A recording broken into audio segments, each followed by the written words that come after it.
प्रभु यीशु मसीह के सामर्थी नाम में आप सबों को जय मसीह की। आज के मनन का भाग हमने लिया है फिलिपियों की किताब अध्याय 2 उसकी 5 से लेकर 7 आयत लिखा है, तुम्हारे एक दूसरे के प्रति ऐसा रवैया होना चाहिए जैसे कि मसीह यीशु का था, जो परमेश्वर के रूप में अस्तित्व में था।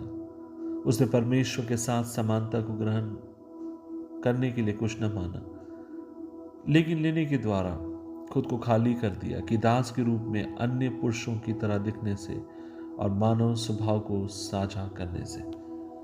अजीजों, परमेश्वर की योजना आपको यीशु मसीह के समान बनाने की है। वो चाहता है कि आप और मैं यीशु मसीह के समान हो, क्योंकि परमेश्वर का वचन कहता है कि सब कुछ उसके पास था, लेकिन फिर भी उसने अपने आप को आपके लिए मेरे लिए खाली कर लिया।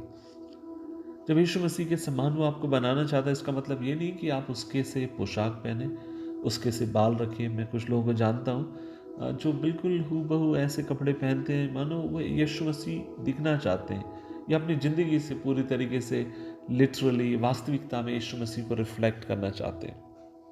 लेकिन परमेश्वर चाहता है कि आप और मैं चरित्र में उसके समान हो। परमेश्वर चाहता है कि आप और मैं जिस तरीके से उन्होंने जिंदगी जी, अपने आप को खाली करके परमेश्वर के उद्देश्य को पूरा करते हुए, उसी तरीके की जिंदगी आप और मैं जीने वाले हो सके। उसने आपसे मुझसे प्यार करने के कारण विशेष अधिकारों को उसने त्याग दिया। और परमेश्वर का वचन कहता है कि यीशु मसीह आपके लिए, मेरे लिए प्राण देने तक परमेश्वर के प्रति आज्ञाकारी बने रहे। प्रभु यीशु मसीह ने आपकी मेरी सहायता करी और वो विश्वास हो गए आपकी मेरी सहायता करने के लिए। अजीजों, प्रभु ने अपना बेस्ट किया आपकी मेरी आवश्यकता को पूरा करने के लिए। उसने अपना सब कुछ लुटा दिया। और आज कई बार परमेश्वर भी आपसे मुझसे उम्मीद करता है कि आप और मैं जब भी दूसरों की सहायता के लिए खड़े रहें, कि आपको मुझे इस बात को भूलना नहीं चाहिए कि जब उद्धारकर्ता ने मेरे लिए इतना कुछ सहा, तो अब मेरा भी कर्तव्य है कि अपने भाई, अपनी बहनों को जिनको मैं तकलीफ में देखता हूं, उनके लिए मसीह यीशु के नाम से मैं खड़े रहने वाला हो सकूं। परमेश्वर ने आपके लिए मेरे लिए दुख उठाया, और वो आपको मुझे इसलिए भी बुलाता है कि हम भी अपने लोगों के लिए दुख उठाएं, हम अपने लोगों की सहायता करें, उनके लिए मदद के लिए 24 घंटे खड़े रहने वाले हो सके। लेकिन हाँ, इस बात को भी याद रखना है कि जब हम मदद करें तो हमें हमारी अपनी कुछ सीमाएं, उनको भी हमें स्मरण रखने की जरूरत है। लेकिन हमें अपने हाथ को पीछे नहीं करना है, हमें अपने कदमों को पीछे नहीं खींचना है। जितना अधिक हो सके हमें अपने भाई और बहनों की मदद के लिए, उनकी जिंदगी में उनके साथ खड़े रहने की आवश्यकता है। आज मैं आपसे कहना चाहता हूं, प्रभु चाहते हैं कि जो आशीष है प्रभु ने आपकी जिंदगी में दिए, उनके द्वारा आप दूसरों की मदद करें। क्या आपके पास पैसे प्रभु ने दिए, आप लोगों की सहायता करने वाले हो सके?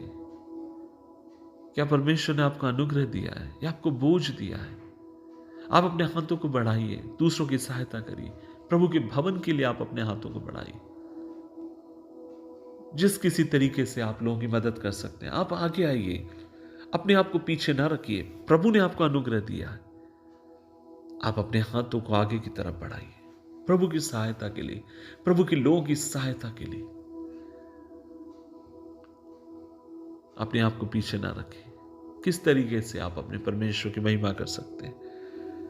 प्रभु चाहते हैं आप और मैं इस तरीके से करें, और न केवल दूसरों के लिए, वरन प्रभु ने इसलिए भी आपसे मुझसे प्यार किया क्योंकि वो आपको मुझे बुलाता है हम औरों के लिए दुख उठाने वाले हो, मसीह के नाम से हम दुख उठाने वाले हो। प्रभु आज आपकी मेरी सहायता करें। हम अपने हाथों को रोके ना, अपने हाथों को खुला रखें। जितना हो सके भरकर इस तरीके से लोगों की सहायता करें, फिजिकली, मेंटली, स्पिरिचुअली। जिस तरीके से परमेश्वर आपको सक्षम बनाता है, उस तरीके से आप लोगों के साथ खड़े रहें, उनकी आवश्यकताओं को पूरा करें। प्रभु आवश्यकताओं को पूरा करेगा, प्रभु आपको इस्तेमाल करे।